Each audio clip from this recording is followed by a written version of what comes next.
नमस्कार दोस्तों, स्वागत है आपका आज की इस वीडियो में।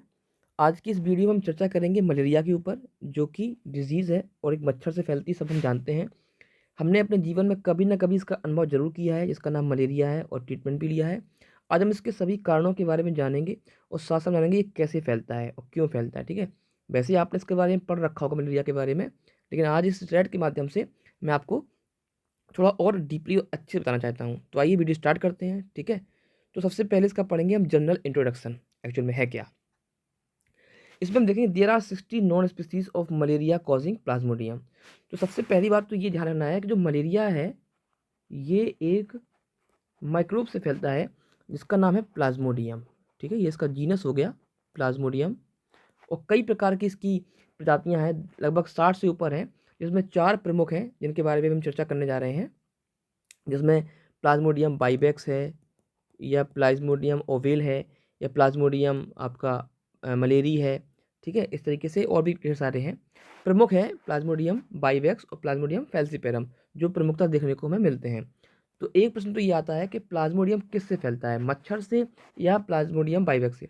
तो यह जो मलेरिया है वो किससे फैलता है, मलेरिया फैलता है एक्चुअल में प्लाज्मोडियम बाइवैक्स से, पर जो वेक्टर है वो कौन है इसका, फीमेल एनोफिलीज। यानी कि अगर हम बात करें इस बीमारी के बारे में, तो जो मलेरिया है, मलेरिया का जो एक्चुअल में जो कॉज है, जो कारण है, वो आपका जो है प्लाज्मोडियम है। क्या है वो है प्लाज्मोडियम। और इसका जो वाहक है, दैट इज कॉल्ड वेक्टर, वो कौन है, वो है मादा एनोफिलीज, यानी कि फीमेल एनोफिलीज जो है वो क्या है, इसका वाहक है। यानी कि एक प्रकार से इसको अगर हम बात करें मलेरिया को, तो मलेरिया को हम वेक्टर बॉर्न डिजीज़ भी बोल सकते हैं। यानी कि एक ऐसी बीमारी जो किसी वाहक से होती है। देखिए डायरेक्ट तो मलेरिया का जो माइक्रोब्स है, जो रोगाणु है, जो पैथोजन है, यानी कि प्लाज्मोडियम, वो हमारी बॉडी में नहीं आता। आता कब है, जब ये फीमेल एनोफिलीज मच्छर, मादा एनोफिलीज मच्छर जब हमें काटता है, तो काटते वक्त जो है इसकी लार के साथ में ये हमारे ब्लड में मिल जाता है, और इस प्रकार से यह मानव शरीर के अंदर एंटर कर जाता है, क्या, प्लाज्मोडियम, जो कि क्या है, एक प्रोटोजोअन्स है, ठीक है। प्लाज्मोडियम ये इंपॉर्टेंट रहना है। और ये है क्या, ये एक प्रोटोजोअन्स है, ठीक है। जो बायो पढ़े होंगे उन्हें अच्छे से पता होगा कि प्रोटोजोआ क्या होते हैं। अगर आपको नहीं पता है कि क्या है प्रोटोजोआ, तो आप हमें कमेंट बॉक्स में पूछ सकते हैं, हम आपको वहाँ पे बता देंगे। अगला है malaria can be a fatal disease. Fatal disease से मतलब होता है यह मृत्युकारी है, डेडलिस्ट डिसीज है, जिससे मृत्यु तक हो सकती है, ठीक है। तो ये मृत्युकारी बीमारी है और भयानक भी है। एक नए डेटा के अकॉर्डिंग WHO कहता है कि दुनिया के लगभग 91 देशों में, 91 देशों में 200 मिलियन से भी ज़्यादा जो केसेस हैं भी देखने को मिलते हैं, वो अकेले किसके हैं, मलेरिया के हैं। वहीं अगर हम बात करें CDC, जो अमेरिका का है, centre for disease control and prevention centre, वो कहता है कि हर साल अमेरिका में ही लगभग 1700 केसेस देखने को मिलते हैं, किसके, मलेरिया के। भारत में इसकी संख्या और भी कहीं ज़्यादा है, जितनी अधिक पॉपुलेशन उतनी ज़्यादा देखने को मिलता है। कारण यह है कि जो मलेरिया है वो हॉट एंड ह्यूमिड क्लाइमेट में, कौन सा, हॉट एंड ह्यूमिड, यानी कि जो टेम्परेट जोन है, जो ट्रॉपिकल जोन है, यानी कि इसको एक्चुअल में समझें तो आपने पढ़ा होगा उष्ण कटिबंधी। तो उष्ण कटिबंधन के जो आसपास का एरिया है वहाँ पर ये अधिक देखने को मिलता है। Malaria is caused by protozoan parasites Plasmodium. जिस बात की बात कहता हूँ कि क्या है, ये जो बीमारी है वो एक प्रोटोजोन से फैलती है, जो एक पैरासाइट है, यानी कि परजीवी है। क्या है, एक परजीवी है, इसका नाम क्या है, प्लाज्मोडियम, जो मैं डिस्कस कर चुका हूँ। तो आपको ये ध्यान बिल्कुल याद होना चाहिए कि मलेरिया का जो कारण है वो है प्लाज्मोडियम, ठीक है। और प्लाज्मोडियम को हम तक पहुंचाने वाला जो है वो है मादा एनोफिलीज, यानी फीमेल एनोफिलीज, ठीक है। इतना आपको डिस्कस हो गया होगा अच्छे से। इसके बाद है this disease spread through the bite of mosquito the female anopheles which feed on human blood. जिसे मैं बार बार कह रहा, वही बात फिर यहाँ पे आ गई है कि ये कैसे होता है, फीमेल एनोफिलीज मच्छर के काटने से ये हमें पहुँचता है। देखो मैं आपको डिस्कस कर दूँ कि कभी भी मेल मॉस्किटो हम लोगों को नहीं काटता। जो नर मच्छर होता है ना, वो हमेशा फूलों पर अपना जीवन व्यतीत करता है। ब्लड की जरूरत पड़ती है हमें किसको, फीमेल को। तो फीमेल जो मॉस्किटो होता है उसे ज़रूरत पड़ती है उसके एग को लेइंग करने के लिए ब्लड की, और ये मानव रक्त पर जो है निर्भर होते हैं। तो क्यूलेक्स मच्छर भी है, एडीज भी है, और आपका ये एनोफिलीज भी है। तो जो मलेरिया का कारण है वो है एनोफिलीज। ठीक है, कौन सा? Female anopheles. ये ध्यान रखना, कौन सा हो गया आपका? Female anopheles. ये हो गया फीमेल एनोफिलीज, ये मोस्ट इंपॉर्टेंट हो गया। चलिए अब स्लाइड में आगे बढ़ते हैं। अगर हम बात करें इसकी सिस्टमेटिक पोजीशन की, तो देखो यहाँ पर जो बात हो रही है सिस्टमेटिक पोजीशन की, ये एक्चुअल में इसका जो परजीवी है जिसका नाम क्या था? प्लाज्मोडियम, उसके बारे में बताया जा रहा है। तो ये इसका जो फाइलम है यानी कि सुसंग है इसका, वो है आपका प्रोटोजोआ। यानी कि मलेरिया का जो कॉज है, माइक्रोब्स है, जो पैथोजन है, वो प्लाज्मोडियम है, और वो फाइलम प्रोटोजोआ से क्या करता है? बिलोंग करता है। इसकी स्पीसीज तो कई है, बाइवेक्स भी है, फैल्सीपेरम भी है, ओव्यूल भी है, पर यहाँ पर केवल एक ही का नाम लिया गया है, बाइवेक्स। तो इनकी अगर पूरे नाम की बात करें जब भी, तो अगर हम इसके पूरे नाम की बात करें तो उसका पूरा नाम हो जाएगा हमारा प्लाज्मोडियम बाइवेक्स, या प्लाज्मोडियम फैल्सीपेरम, या प्लाज्मोडियम ओव्यूल, या प्लाज्मोडियम मलेरी। तो कुछ भी नाम हो सकता है, लेकिन हमें पता होना चाहिए ये कब होता है, किसी भी पर्टिकुलर स्पीसीज का पूरा नाम उसका जीनस प्लस उसका स्पीसीज को मिला करके हम लेते हैं। तो यहाँ इन दोनों को मिला देंगे तो ये इसका पूरा नाम बन जाएगा। ठीक है, हालांकि ये बायोलॉजी वालों के लिए बड़ा इंपॉर्टेंट है, आपके लिए नहीं है। आपको खाली याद रखना है प्लाज्मोडियम। ठीक है, बाइवेक्स स्पीसीज है, और संघ है वो कौन सा है? प्रोटोजोन है। ठीक, और इस बीमारी में सबसे बड़ी खासियत है, ये होता क्या है कि जब ये हमारे बॉडी में आता है तो एक फीमेल एनोफिलीज हमें काट लेता है। तो जब ये फीमेल एनोफिलीज हमें काटेगा तो प्लाज्मोडियम हमारे ब्लड के अंदर पहुंच जाएगा। ब्लड के अंदर पहुंचने पर सबसे पहले जो पहुंचता है, ये कहाँ पहुंचता है? लिवर तक पहुंचता है। कहाँ पहुंचेगा ये? लिवर। लिवर से फिर ये धीमे धीमे ग्रो करता हुआ कहाँ पहुंचेगा? हमारे ब्लड वेसल्स में, और वहाँ पहुँचने के बाद ये हमारी आरबीसीज को खाना शुरू कर देता है। कारण ये है लगभग 72 घंटे में, जो समय पीरियड है वो 48 से 72 घंटे का है। 48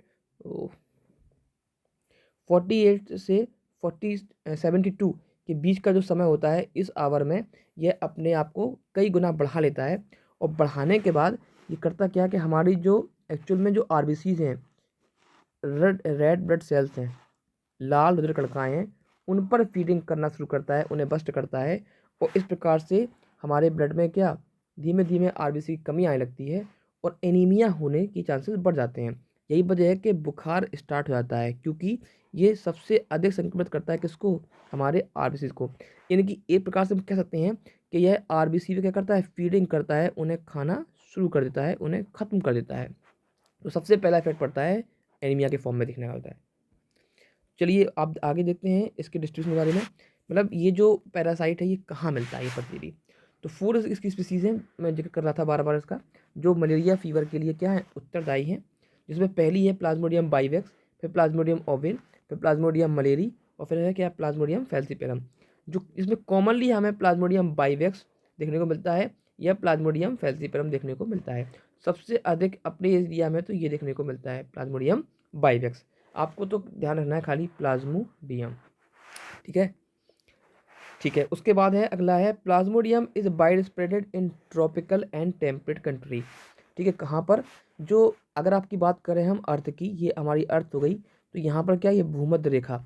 तो भूमध्य रेखा में 0 डिग्री से लेकर के 30 डिग्री यहाँ, और 0 से लेकर 30 दक्षिण, यानी कि 30 डिग्री उत्तर और 30 डिग्री दक्षिण के बीच का जो एक्चुअल एरिया होगा उसे हम टेम्परेट जोन बोलते हैं, या ट्रॉपिकल जोन भी बोलते हैं। तो ये कैसा है? यह काफ़ी उष्ण कटिबंधीय है। कैसा है? ये उष्ण कटिबंधीय क्षेत्र है, जहाँ पर वर्ष में सबसे ज़्यादा समय तक क्या गर्मी और बारिश देखने को मिलती है। तो ऐसे एरियाज़ में जो है बहुत अधिक देखने को आपको मिलेगा क्या? मलेरिया पैरासाइट, क्योंकि ये मच्छर इस एरिया में अधिक से अधिक पनपते हैं। ठीक है, इसको एक फिगर में दिखाया गया है। P vivax is most widely spread. दुनिया में सबसे अधिक देखने को मिलता है हमें प्लाज्मोडियम बाइवेक्स, इसके बारे में चर्चा कर रहे हैं। उसके बाद जो सबसे कम अगर हमें देखने को मिल सकता है तो वो है प्लाज्मोडियम ओवेल। ये बहुत डेडियस होता है, बहुत घातक होता है, मैं बता दूं आपको, और ये बहुत कम देखने को मिलता है। शुक्रिया ईश्वर का, कम से कम देखने को मिलता है, रेयरेस्ट फॉर्म में है, लेकिन ये बहुत नुकसानदेह होता है। ठीक है, इसके बाद यहाँ पर एक छोटा सा फिगर समझेंगे कि जो वर्ल्ड मलेरिया डे है 1 नंबर में आता है, वो है 25 अप्रैल को। जी हाँ, ध्यान रख लीजिए, प्रत्येक वर्ष 25 अप्रैल को हम लोग क्या मनाते हैं, विश्व मलेरिया दिवस मनाते हैं। क्या मनाते हैं, विश्व मलेरिया दिवस।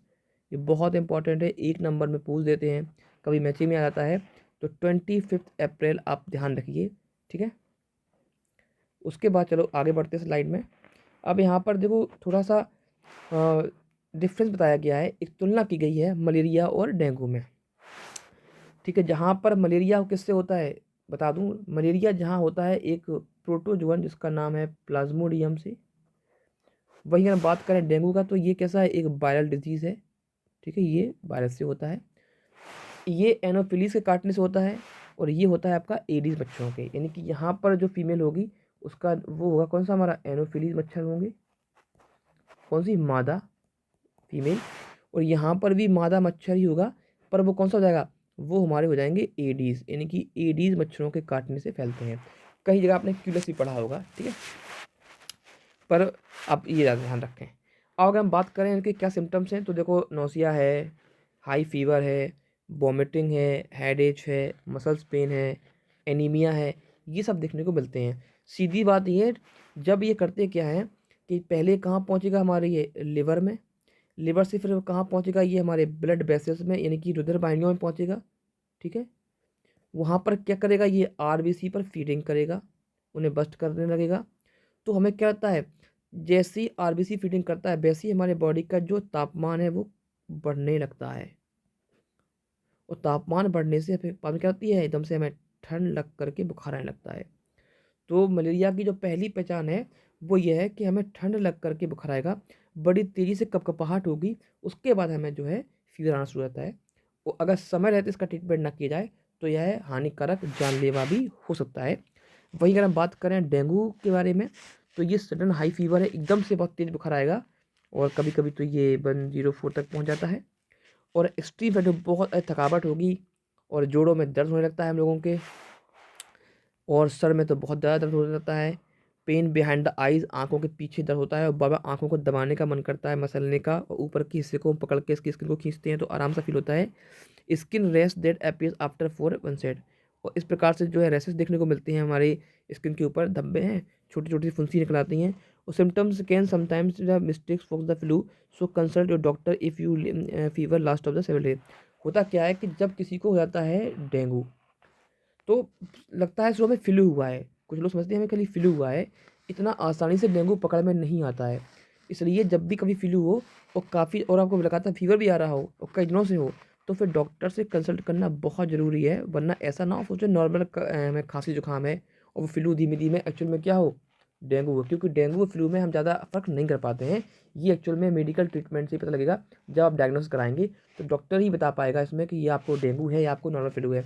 नॉर्मल फ्लू है तो कोई प्रॉब्लम नहीं है, और डेंगू है तो फिर बहुत बड़ी बात हो गई, ये दिक्कत है, क्योंकि ये बहुत ज़्यादा जानलेवा है, ठीक है। क्योंकि ये क्या है, वायरल डिजीज़ है, इतना आसानी से इसके हमें एंटीबॉडीज़ नहीं मिल पाती हैं, एंटीडोट भी नहीं है। और देखिए मलेरिया की पहचान क्या है, अगर बहुत तेज़ सर्दी लग रही है और फीवर आ गया और सर में दर्द है, कपकपाहट, कमजोरी फील हो रही है, तो सीधी बात है भैया क्या है, मलेरिया है। लेकिन डेंगू के बारे में इतनी आसानी से बता पाना आसान नहीं है, इसके लिए आपको मेडिकल जांच करवानी पड़ेगी। ठीक है फ्रेंड्स, तो आज के वीडियो में इतना ही। वीडियो आपको अच्छा लगा हो तो लाइक करें, और यार इतनी अच्छी स्लाइड बनाई जाती है, इतनी मेहनत करते हैं स्लाइड को डेवलप करने में, एक स्लाइड बनाने में काफ़ी समय लग जाता है, उसे डिस्कस करने में, मैटर लेके आने में, और आप लोग ना वीडियो देखते हो ना लाइक करते हो, तो इतना तो बनता है यार कम से कम। ठीक है, लाइक करो, शेयर करो। Thank you.